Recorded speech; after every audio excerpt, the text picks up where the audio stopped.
Então, nós estamos em 1 Timóteo, capítulo 5. Vamos ler capítulos 5, 1, até capítulo 6, versículo 2. Irmão Wellington, poderia fazer essa leitura? Um pouco longa, mas acho que vale a pena ler tudo para pegar o contexto geral. Sim. Valeu o 6 também? 6, vamos, capítulo 6, só até o versículo 2. Tá bom. Pronto, boa noite, irmãos. Leiamos então, 1 Timóteo 5, hein? Até, Wellington, isso não é original, mas aqui na minha Bíblia, NVI, por exemplo, tem um título antes do capítulo 5:1 que diz: Conselhos acerca de viúvas, líderes e escravos. E o próximo título só vai aparecer no 6:3. Por isso que nós estamos fazendo assim. Pode ler, irmão. Perfeito. Leiamos então. Não repreenda asperamente o homem idoso, mas exorte-o como se ele fosse seu pai. Trate os jovens como a irmãos, as mulheres idosas como a mães, e as moças como a irmãs, com toda a pureza. Trate adequadamente as viúvas que são realmente necessitadas. Mas, se uma viúva tem filhos ou netos, que estes aprendam primeiramente a pôr a sua religião em prática, cuidando de sua própria família e retribuindo o bem recebido de seus pais e avós, pois isso agrada a Deus. A viúva realmente necessitada e desamparada põe sua esperança em Deus e persiste dia e noite em oração e em súplica. Mas a que vive para os prazeres, ainda que esteja viva, está morta. Deles estas ordens para que sejam irrepreensíveis. Se alguém não cuida de seus parentes, e especialmente dos de sua própria família, negou a fé e é pior que um descrente. Nenhuma mulher deve ser inscrita na lista de viúvas, a não ser que tenha mais de 60 anos de idade, tenha sido fiel a seu marido e seja bem conhecida por suas boas obras, tais como criar filhos, ser hospitaleira, lavar os pés dos santos, socorrer os atribulados e dedicar-se a todo tipo de boa obra. Não inclua nessa lista as viúvas mais jovens, pois, quando os seus desejos sensuais superam a sua dedicação a Cristo, querem se casar. Assim, elas trazem condenação sobre si, por haverem rompido seu primeiro compromisso. Além disso, aprendem a ficar ociosas, andando de casa em casa, e não se tornam apenas ociosas, mas também fofoqueiras e indiscretas, falando coisas que não devem. Portanto, aconselho que as viúvas mais jovens se casem, tenham filhos, administrem suas casas e não deem ao inimigo nenhum motivo para maledicência. Algumas, na verdade, já se desviaram para seguir a Satanás. Se alguma mulher crente tem viúvas em sua família, deve ajudá-las. Não seja a igreja sobrecarregada com elas, a fim de que as viúvas realmente necessitadas sejam auxiliadas. Os presbíteros que lideram bem a igreja são dignos de dupla honra, especialmente aquele cujo trabalho é a pregação e o ensino. Pois a Escritura diz: não amordace o boi enquanto está debulhando o cereal. E o trabalhador merece o seu salário. Não aceita acusação contra um presbítero se não for apoiada por 2 ou 3 testemunhas. Os que pecarem deverão ser repreendidos em público para que os demais também temam. Eu exorto solenemente diante de Deus, de Cristo Jesus e dos anjos eleitos, a que procure observar essas instruções sem parcialidade e não faça nada por favoritismo. Não se precipite em impor as mãos sobre ninguém e não participe dos pecados dos outros. Conserve-se puro.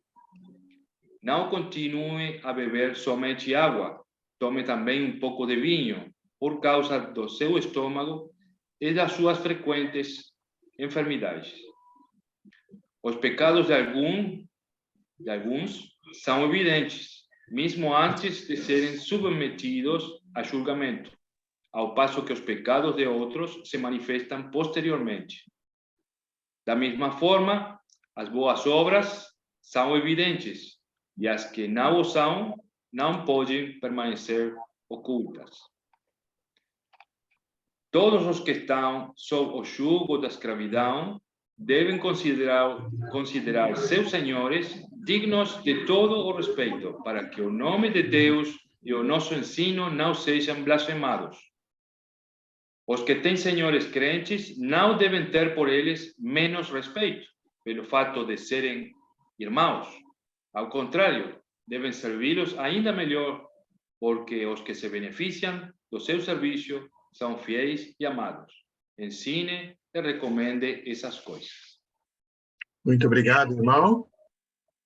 Então, vamos voltar para o início. Aí no versículo 1 e 2, Paulo fala para Timóteo tratar cada pessoa, né? Tem uma congregação, tem várias pessoas, né? Os mais velhos, os mais novos, homens e mulheres. Como Timóteo deve tratar cada uma dessas pessoas?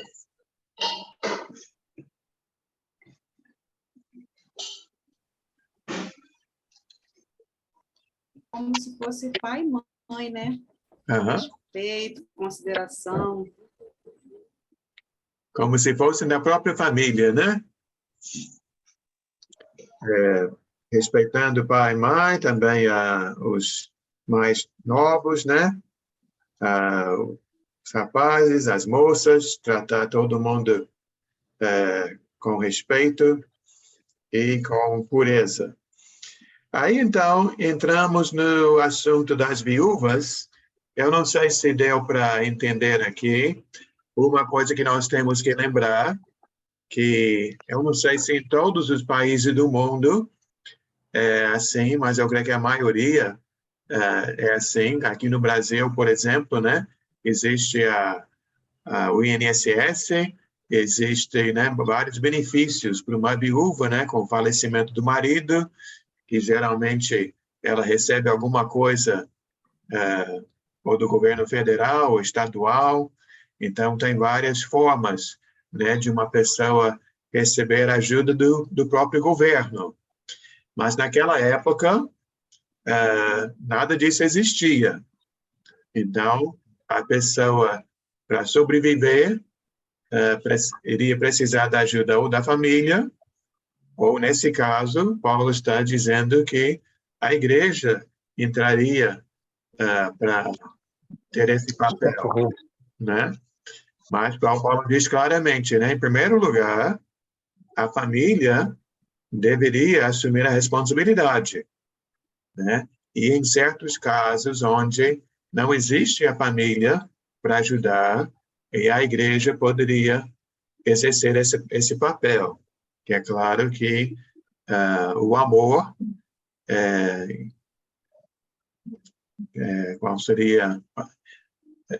Se nós vamos amar as pessoas, temos que ajudar as pessoas, né? O amor ajuda o necessitado. Só que ele faz uma diferença entre as viúvas mais velhas e as mais novas, né? E até fala sobre que tipo de trabalho, que tipo de comportamento essas viúvas que a igreja vai ajudar, qual deve ser o foco de suas vidas. Eu gostei da lista ali. Luísa, você poderia ler o 9 e 10 outra vez?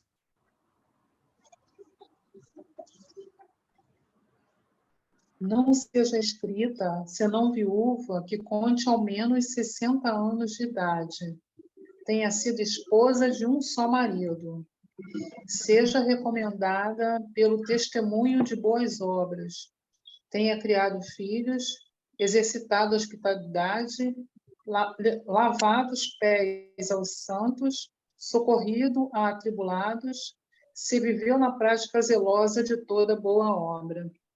Tá bem? O que vocês acham desta lista? O que chama a sua atenção? Precisamos de irmãs assim na nossa congregação? O que mais me chamou a atenção aqui, Aurélia, foi o versículo 10. Sim. Porque, para falar a verdade, eu nunca vi dizer, pelo menos na minha época de minha vida, de 70 anos de idade, viúva lavar os pés das outras, né? Então, E aqui tá pedindo para lavar os pés. Eu creio que aqui, Francisco, essa frase, lavar os pés, poderia significar realmente pegar água e sabão e toalha e lavar o pé de alguém. Mas Sim. eu acho que é uma maneira de falar sobre o serviço, de ajudar a pessoa com suas necessidades. Que você deve lembrar lá em João capítulo 13, Jesus lavou os pés dos discípulos e lá ele disse que todos nós devemos seguir o exemplo dele e lavar os pés uns dos outros. Mas eu creio que eu posso, vamos dizer, lavar seus pés levando um prato de comida para você, ou visitando você no hospital, ou eu pensei nisso também. Ouvindo você quando você está com problema e quer desabafar. Eu creio que esse lavar os pés é uma maneira, tipo no final, né, que fala, dedicar-se a todo tipo de boa obra. Eu pensei também que esse lavar os pés seria, eu gostei da sua explicação, mas eu também pensei nisso, que esse lavar os pés aqui seria qualquer tipo de ajuda que a gente possa fazer a outra, uma viúva. Seria como se estivesse lavando os pés dela. Foi isso que eu entendi também. Por exemplo, vamos imaginar, aqui temos o caso da Verônica, que a Isabela fez a cirurgia. Então, a irmã ia com ela até o hospital, ou vai até a casa dela preparar uma refeição, ou ver se pode arrumar a casa, alguma coisa assim. Ela aceita, Verônica? Tá gostando. Então, acho que assim estaria lavando os pés da Verônica, né? Certo. Só para ajudar a carregar a Isabela um pouquinho, já estava bom. Que ela é grande, né? Então, nesse caso, tem que ser uma viúva com a coluna forte, né? Com boa disposição. Com certeza.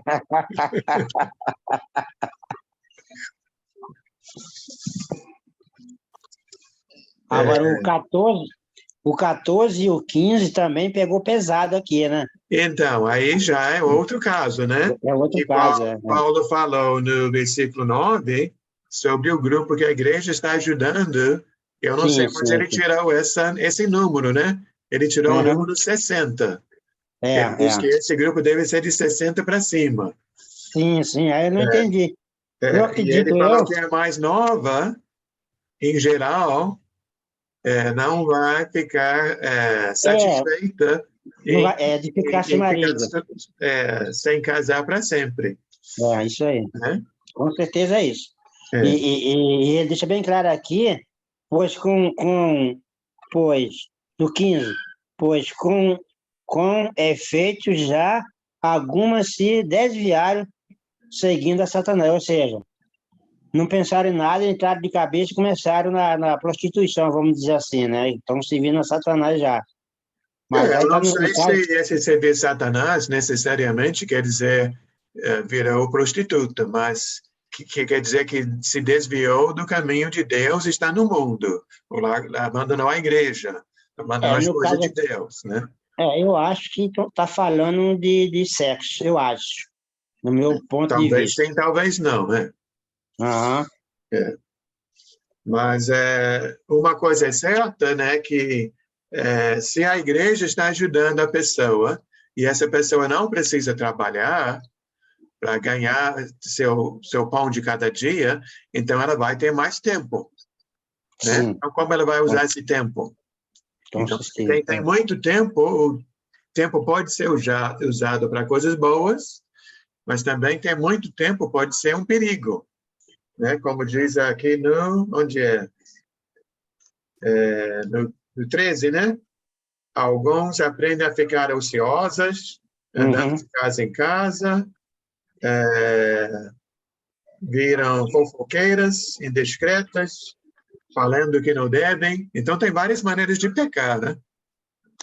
E a fofoqueira tem que ser discreta mesmo, porque se der na pinta, todo mundo vai ver que ela é fofoqueira, né? Fofoqueira é discreta mesmo, para ver se alguém não Então, fica o que naquela eu dela. pensei aqui é, mais uma vez, como o ser humano, em 2000 anos, mudou pouco, né? Se Ah, tinha sim, esses problemas lá, a gente vê que o que Paulo fala aqui é algo que pode acontecer hoje, né? O que com acontece certeza. hoje, É, né? São coisas bem atuais. Vocês concordam? Sim, eu Esther? concordo. Sim. Eu vejo aí que a viúva, para ela ter esse benefício da igreja, ela deve ser um membro atuante, né? Sim, claro. É um membro sempre atuando ali, ajudando, né? Uma que vai lá uma vez ou outra na igreja e requer seus benefícios, né? Sim, exatamente. Até ali voltamos àqueles itens lá no versículo 10, né? Realmente fazendo bem, ajudando os outros. Muito bem. Querem falar mais sobre as viúvas ou querem partir para... Ah, sim, Lídia? Então, eu acho o Paulo um pouco pega muito pesado com as mulheres. Duas coisas assim, até que ele fala ele fala que as viúvas podem fazer isso, serem cheriqueiras, mas eu acho que as casadas podem fazer isso também. Sim. Embora acho que ele está pensando em uma viúva que já tem os filhos criados, que ela tem mais tempo, né? Uhum. Do que a mulher casada que está cuidando da casa e dos filhos. Acho que No nesse 14, sentido. Embora o trabalho é para todos, com certeza. no 14 que fala assim, quero que, na minha versão, por isso quero que as viúvas mais novas casem. Gente, Paulo não sabe como... Não é tão fácil pensar assim, eu quero casar. Também Só se tem. naquele Eu tempo, concordo com você. hoje tem mais mulheres que homens no mundo inteiro. Só se É, naquela época tinha mais homens. Não sei, né? também não sei. Então tem que se comportar, mas se casar é difícil. Realmente. Porque teria que escolher um homem cristão, todas essas Sim, coisas. sim, sim.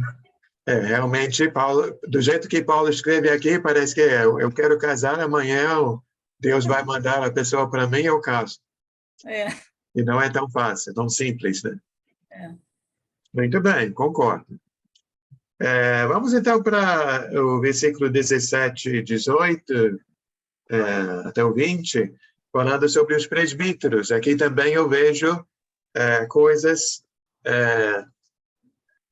que são daquela época, mas servem para hoje também. Quando ele fala sobre dignos de dupla honra, qual é o assunto ali no versículo 17? Que ele até explica mais no 18, né? Na minha linguagem fala pagamento em dobro. Também, pagamento em dobro. Uhum. Porque ele está falando especialmente sobre um caso onde o presbítero ele se dedica tempo integral ao ensino, à pregação, né? Como nosso irmão Petrônio hoje, ele não é um presbítero, mas é evangelista e recebe da igreja todo mês para que ele possa dedicar seu tempo a essa missão, né? E até ele cita uma passagem, esqueci, deixa eu ver aqui de onde é, fica em Deuteronômio, né, que fala do boi, quando estava pisando no trigo, né, para debulhar o trigo, ele merece comer do trigo, né? Se ele está trabalhando, o boi merece também participar do trabalho que ele está realizando. E então qualquer trabalhador é digno do salário que recebe, qualquer profissão, né?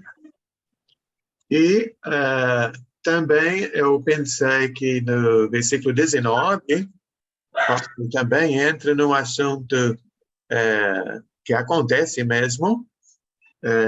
Quem não falou? Verônica, você poderia ler 19 e 20?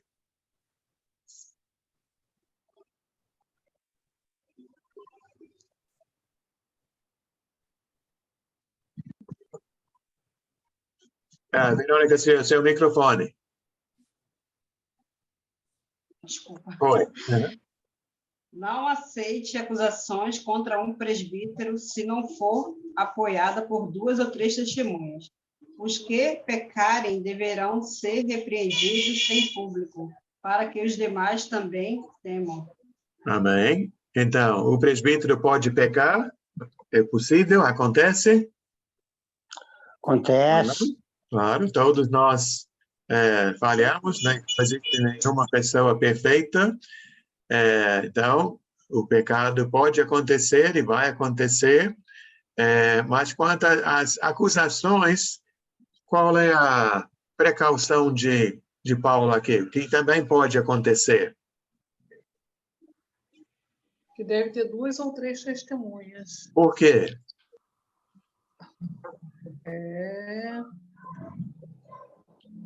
Quer dizer o quê? Que pode ter alguém com ciúmes, né? Pode ter alguém que tenha... Alguém que não goste, né? Não concorde ou tenha algum problema com ele e queira inventar uma... Tudo isso é possível. Então, outra vez, eu acho interessante que isso acontecia lá naquela época e a gente vê que hoje em dia também pode acontecer, ou vai acontecer, né? Então, que ele pode pecar, fazer uma coisa errada que até mereça ser chamado a atenção em público, né? E diz que ele, chamando a atenção a ele em público, ajuda, eu creio os outros presbíteros, aqui fala que devem temer, e até toda a congregação, né? Aí me faz lembrar de vários casos lá do Antigo Testamento que as pessoas até perguntam, né? Como é que Deus pode punir uma pessoa desse jeito? Eu vejo que Deus usa a punição de uma pessoa, um pequeno grupo, para mostrar para todo o grupo que essas coisas são erradas, né? Que essas coisas ninguém deve fazer. Então... Léo, aqui está falando, a denúncia está falando exclusivamente, especificamente, aliás, para os presbíteros, mas acredito eu que, na realidade, quando você denuncia uma pessoa, mesmo que não leve testemunha, mas, no mínimo, você tem que ter como provar que aquela denúncia que você está falando é verdade, não só sobre o presbítero, sobre qualquer pessoa, entendeu? Você não vai fazer uma denúncia, né, para alguém que você não tenha certeza, aí você está errado, né? Nós, né, qualquer pessoa. Aqui eu acho que estou fugindo do assunto um pouco, mas você me fez lembrar, Francisco, muitos anos atrás, quando a congregação em Jacarepaguá estava bem no início, chegou um irmão de outro estado, que ele apresentou como esposa, depois a gente viu que a história não era bem assim, mas nós aceitamos o casal de irmãos, e depois teve um problema que essa esposa deixou ele, e ele, então, na cabeça dele, ele inventou que nós, irmãos, até facilitamos, não lembra, né? Facilitamos esse caso, até alguém estava escondendo a vida dele, e ele foi na polícia, ele fez a denúncia, e eu, pessoalmente, achei errado, porque depois eu fui chamado lá, porque ele me denunciou, né, Eu como um lembro, dos eu lembro, líderes da eu lembro. congregação. Eu pensei, mas como é que uma pessoa pode ir lá e falar qualquer coisa e a polícia aceita como se fosse a verdade? Eu não Então, gostei muito daquele, porque, sabe por que eu não gostei muito daquele cara? Porque ele era baixinho igual a mim, né, cara? Eu digo, meu Deus do céu, será que é defeito de baixinho? mas aí, então, Francisco, eu concordo com você que realmente, em qualquer situação, né, Uhum. devemos ter provas para que, na hora que a Sim, pessoa vai denunciar a outra pessoa, o tal porque qualquer do um pode fake, né? inventar qualquer coisa ou imaginar, né? Eu acho que ele não estava, eu acho que ele achou que estava falando a verdade. Ah, sim, com certeza, com Ele certeza. criou aquela história na cabeça É, dele. isso aí, foi verdade. Eu me lembro muito bem daquele cara. É. Era, como é que era o nome dele? Adilson, né? Era Adilson? Acho que era É. Adilson É, o nome dele. não vamos falar nomes, né? Aqui está Ah, sendo sim, sim. gravado. Tá bom, tá bom. Mas eu acho que era disso, sim. Muito bem. Vamos continuar aqui. Deixa eu ver aqui mais. Aqui. Paulo fala sobre cuidar da saúde. Até não entendi exatamente como é que o vinho vai ajudar com problemas de estômago, mas é o que Paulo fala. Vamos para o versículo 24 e 25. Ah, sim, Rony, quer falar? Eu escutei para lição sobre isso. O pastor disse, foi a outra Igreja de Cristo, disse que Timóteo teve problema com o estômago dele. Acho que tem outra passagem. Sim, mas eu estou dizendo, eu não sei desse tratamento, né? Como que o vinho ajuda, mas parece que sim. Porque a água foi perigoso, não foi puro. Ah, tá. Água não tratada. Yeah. Pode ser também. No meu caso, não serve.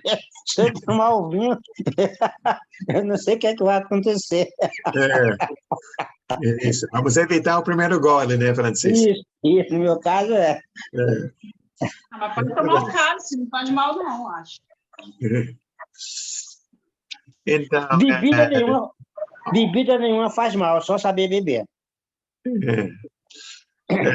Irmão Ricardo, pode ler o 24 e 25?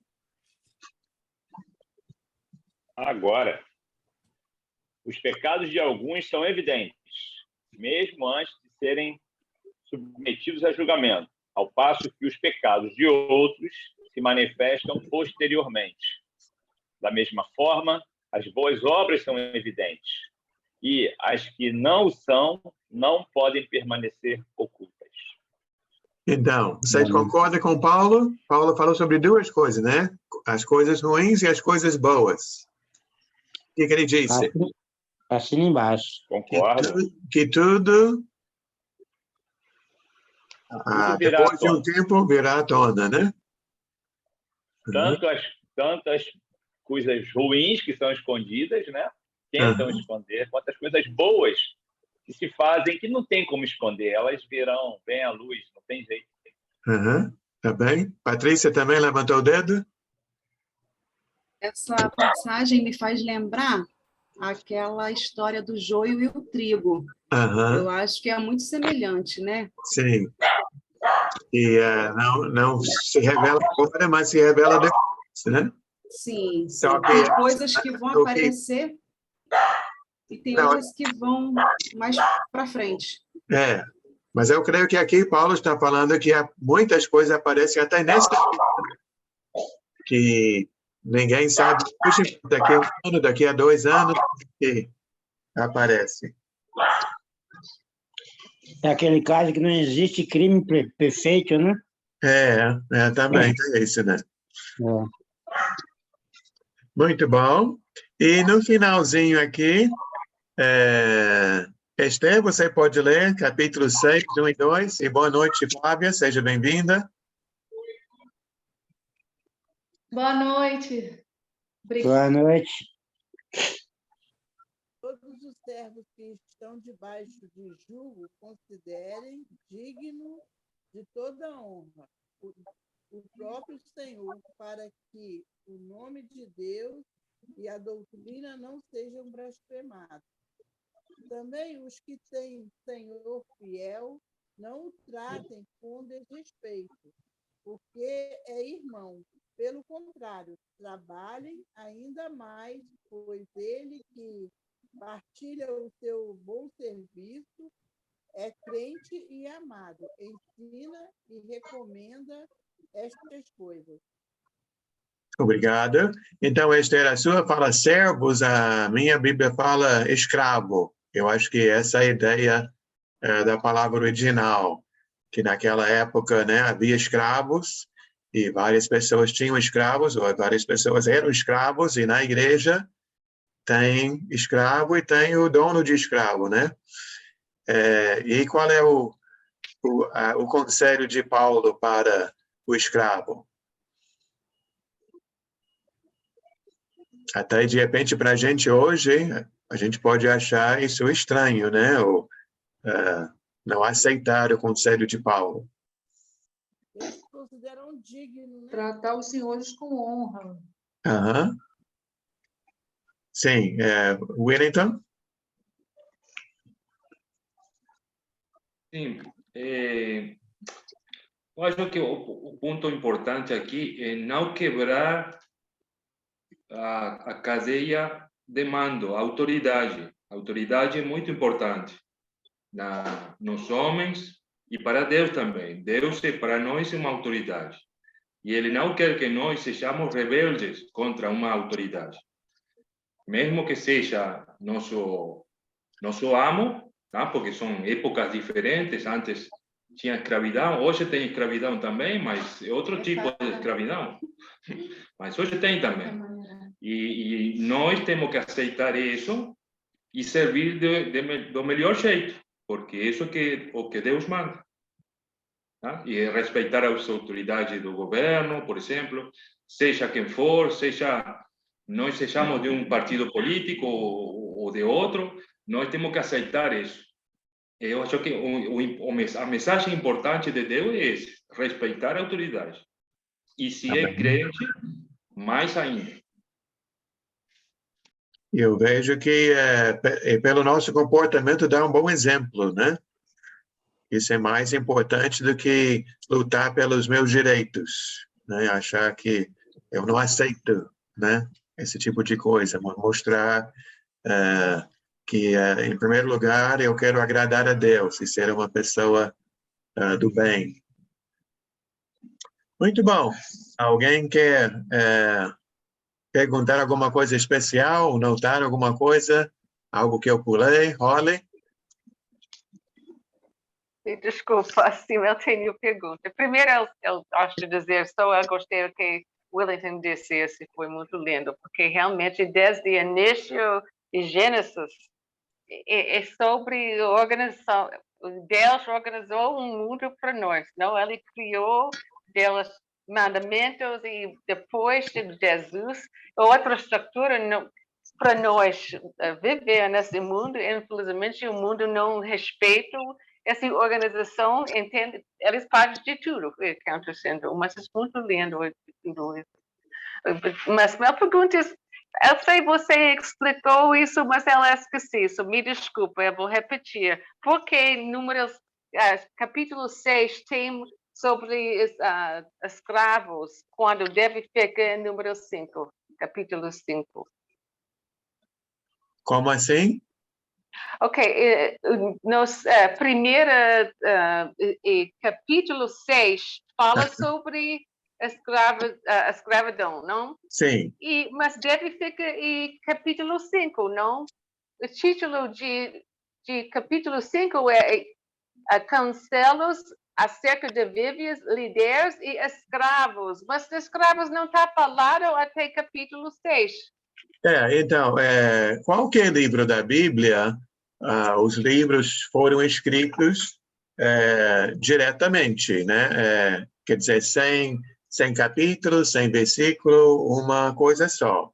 Então, alguém depois veio e dividiu em capítulos e versículos, e essa divisão é uma coisa de acordo com a cabeça de cada um, né? Então, Mas tem um relacionamento, eu não estou vendo. Me desculpa, porque ele colocou não sei. 6 e não é 5. Não sei. Aí você teria que falar com a pessoa que fez, né? Não, ok. Deixa para lá. Porque até entre as Bíblias, hoje, quando você olha para os títulos que tem, várias Bíblias dividem as passagens de várias formas, né? Em todas as Bíblias concordam, né? O que você leu é o que eu tenho na NVI. Certamente a Bíblia da Esther tem algo diferente. Como está Esther na sua Bíblia? O título antes do capítulo 5. Deveres dos pastores para com várias classes de pessoas. Ah, tá. Várias classes de pessoas. Tá bem. Então é algo parecido, né? Mas até as pessoas têm várias maneiras de entender as coisas, né? E várias maneiras de organizar. Eu acho que se eu tivesse que pegar a Bíblia do zero, né? E refazer os capítulos, refazer os versículos, seria uma tarefa enorme, né? E certamente depois de preparar, terminar meu trabalho, se o Wellington fosse fazer, o Wellington diria: Larry, aqui você errou, aqui você poderia ter feito assim, né? O Ricardo poderia me dar outra dica, né? Que cada cabeça vê de uma forma. Eu também vejo, Tudo, graças a Deus. E todos nós erramos Deus, também. por nós termos um monte de versões facilitando nossos estudos, nossa leitura. Hoje nós temos muitas ferramentas, né? Essa forma, Léo, essa forma das pessoas, nós mesmos, falar de nós, entender algo diferente é até normal, porque é por isso mesmo que existe, no meu ponto de vista, várias igrejas no nosso país, é por causa das interpretações. Cada um interpreta de uma coisa, acha que você interpreta uma coisa de um jeito, ele acha que você está errado, aí parte, até abandona a igreja, abandona o seu caminho, que está indo tão bem. Eu tenho visto isso até dentro da nossa própria igreja, né? Quantos irmãos da gente não saiu, não largou, né? É porque interpretou as coisas erradas, ou diferente. Eu vejo aí que estava falando sobre dois assuntos um pouco diferentes, ao meu ver, né? Uma coisa é interpretar de forma errada, outra é ver por outro ângulo, né? Até eu gosto, como hoje estamos estudando esse capítulo, é um diálogo, é um debate, e eu aprendo com vocês, e um aprende com o outro, e tem, às vezes, né, uma pessoa fala alguma coisa que eu nunca pensei. Estou tentando lembrar que no domingo teve alguém que fez um comentário, eu pensei, não tinha pensado sobre isso, mano. Hoje eu aprendi alguma coisa nova, que bom. Mas quando a gente discute entre nós dois, entre nós, estamos discutindo, e que o conteúdo se volta para a mesma resposta, tudo bem, né? Porque você pode dar uma explicação para mim de uma maneira e outra pessoa dá do mesmo jeito, mas que o resultado é o mesmo, então aí está tudo bem, né? Não tem como... Então, gostaria de voltar para o versículo 13. Fátima, poderia ler 5:13? Sim. Já aceitamos, vamos ler de novo. Pode ler? Além disso, aprendem a ficar ocioso. Além disso, aprendem a ficar ocioso, andando de casa em casa, e não se tornem apenas coisas ociosas, mas também fofoqueiras e descrentes, discretas, falando coisas que não devem. Também. Então, tem um ditado, eu acho que muitos já escutaram, que a mente vazia é a oficina do diabo, né? Então, o que eu e você, devemos fazer para evitar esse pecado em nossas vidas? Preencher nossas mentes com coisas boas. Aí. Não? Tentar preencher a mente com a palavra de Deus, você está livre dessas coisas. Também. Verônica, falou? Não, eu ia falar isso aí, tentar preencher a mente, não faz mente vazia, mas o Francisco já adianta, já falou. Também. Tem um monte de coisa, né, que pode fazer para evitar isso. Quem pode, vai trabalhar. Já começa por aí. Também. Ou vai trabalhar num trabalho secular, ou vai trabalhar para Jesus. Também é bom ter um foco na vida, né? Isso. Também o Ricardo já colocou ali Filipenses 4:8. Pode ler, Ricardo, essa passagem?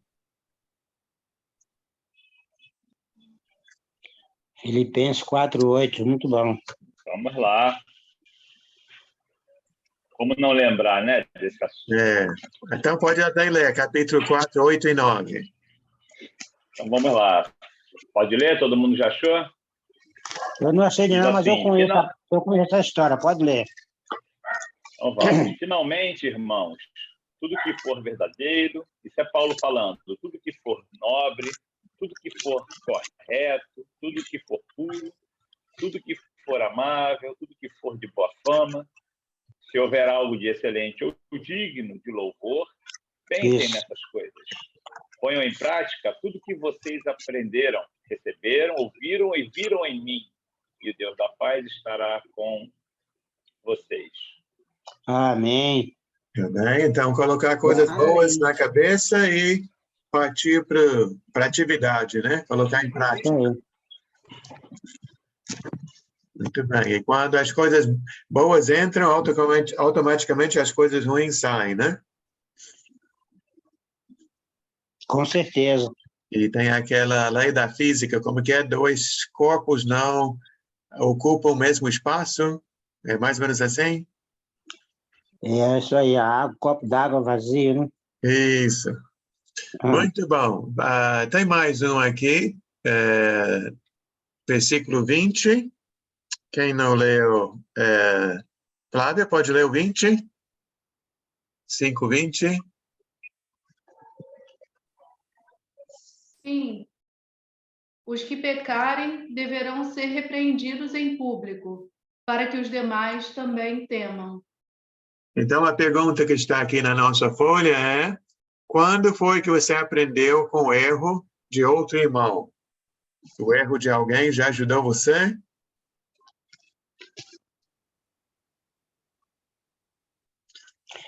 Eu tenho um irmão aí, que é claro que você escolheu para não falar o nome, né?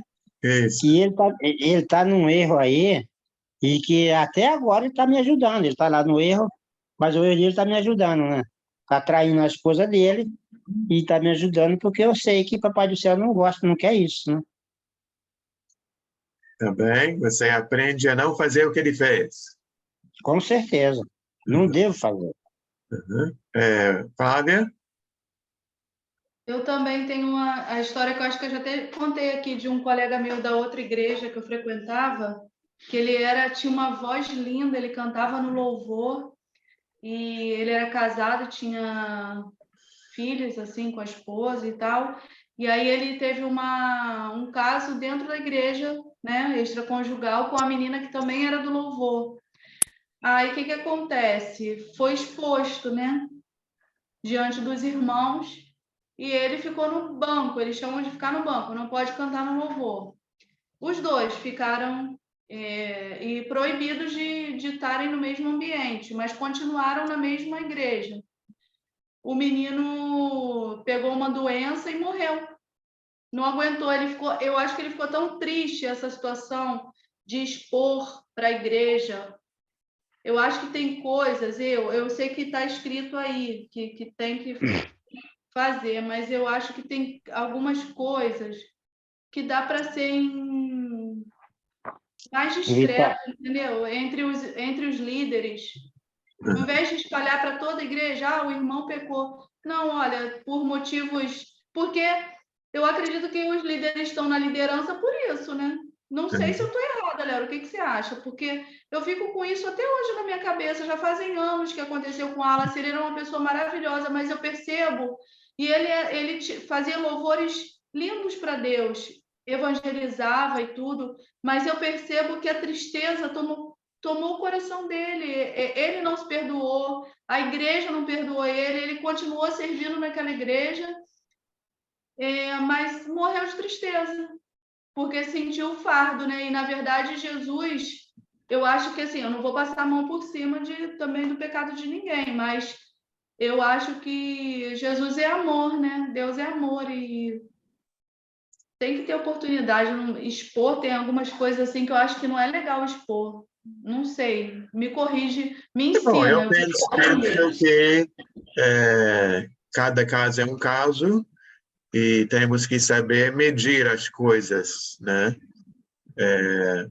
Lendo aquela passagem, me faz lembrar em Mateus capítulo 18, se você vai até seu irmão e fala com ele sobre seu pecado, ele se arrepende, você já resolveu o problema. Mas se ele não se arrepende, aí você leva mais 2 ou 3, e se ele se arrepende, também já resolveu. Mas se ele não se arrepende, aí que vai levar para a igreja. Então, de repente, mas também, não sei se todos ficaram sabendo, né?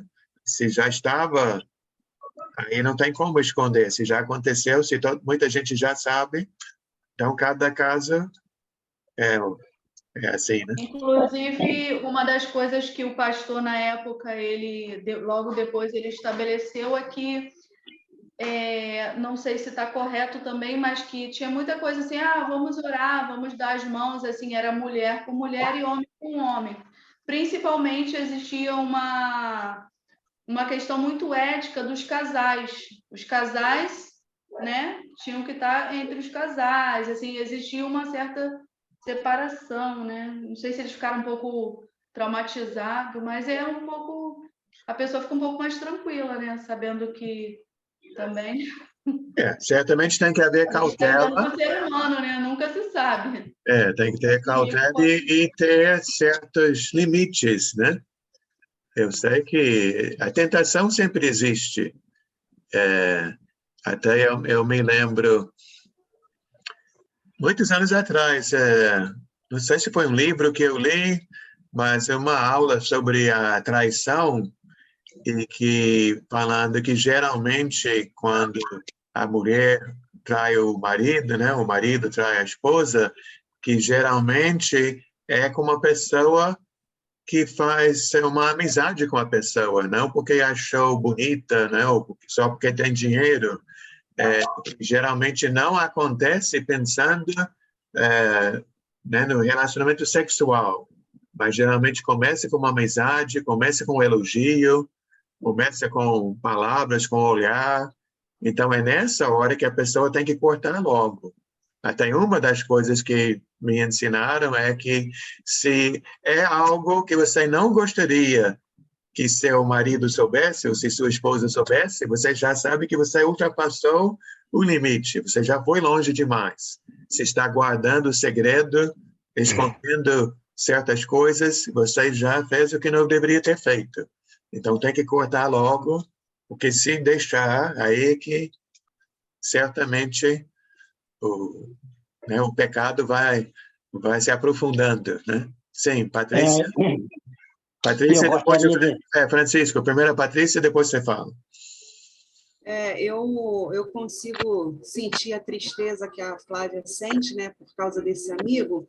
Eu me lembro, não sei se tem muito a ver aqui, mas eu acredito que sim, me fez lembrar a história de Sansão.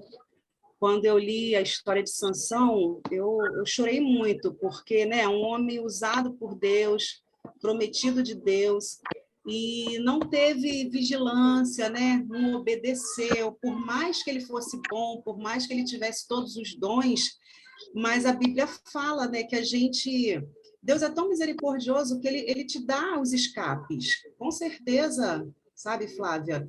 Deus falou com esse rapaz muitas vezes, assim como fala com a gente, né? O que o irmão Léo está falando é verdade. Numa conversa, né? Você não está querendo fazer, né? Você não está querendo pecar, você não está querendo trair. Mas se você não estiver vigilante, Satanás age ali. Ele age ali e você, quando vê, você já está numa situação que, meu marido não pode saber disso. Se a gente pensa isso, porque já é obra de Satanás. Já tem que sair fora correndo, entendeu? Porque realmente não é de Deus. Então, assim, eu sinto a tristeza porque realmente eu já vi muitas pessoas de Deus caindo feio por causa dessa situação e que você nem imaginava e o negócio aconteceu. É triste. Sobre o que a Flávia falou aí, eu sou muito pela verdade, né? Porque Deus é verdade.